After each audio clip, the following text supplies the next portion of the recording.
Special report. हम बात कर रहे हैं उस बाइकर्स गिरोह की जो लगातार पिछले 3 महीनों से पुलिस प्रशासन के नाक में दम करके रखा है। हमनी के चोर हैं जा,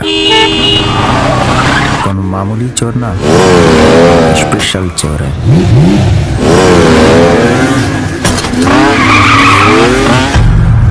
जिंदगी से खेलना मेरा शौक है, खेलता हूँ अपनी ही शर्तों पे, जीतना मेरी जिद नहीं आदत है।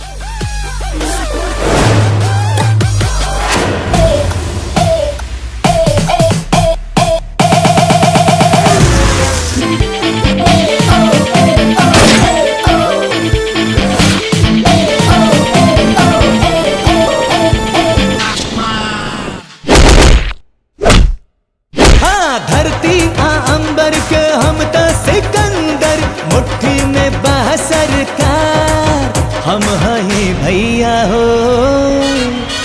राजकुमार। हर जुर्म कोई ना कोई सुराग छोड़ के जाता है। कानून के रखवाले का सिर्फ हाथी लंबा नहीं, मजबूत भी है। पास्ट का बात सोचने के बजाय प्रेजेंट का सोच। एक तो पुलिस के चोरी करे वाला लोकेशन बता के आगे बढ़ा, जहाँ चप्पा चप्पा पर पुलिस गोली बंदूक के साथ तोहर इंतजार करतिया। अगर एक को गोली लग गिल ना तो सारा खेल खत्म हो जाई। ऐसे छे हमके निहरवा ए राजा, तोहरा के बोर दे हम पानी में। अरे धीरे धीरे साइकिल चलावो ले रानी, लग जाई हाथ कहा जवानी में। धीरे धीरे साइकिल चलावो ले रानी, लग जाई हाथ कहा जवानी में। शेर का शिकार करल आसान बा, सियार के ना। जैसे सियार शिकार करके मान में घुस जाला, वैसा ही चोर बा। खुला चैलेंज, अगला चोरी कहाँ पता है? पांचाल बीच पे घंटा बजे ये। बहुत घमंड बना तो रखे अपन रेस और रफ्तार पर।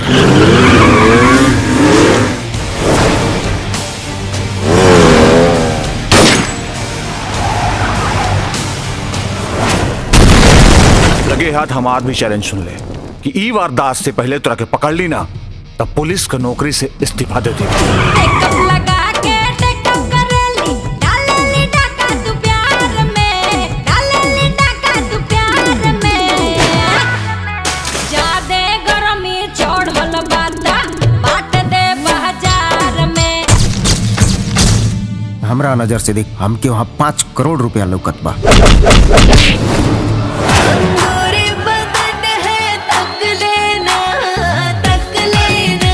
अपन का नाम तनीषा है और तनीषा पैसे के लिए ही तुम्हारे साथ काम करती आ रही है।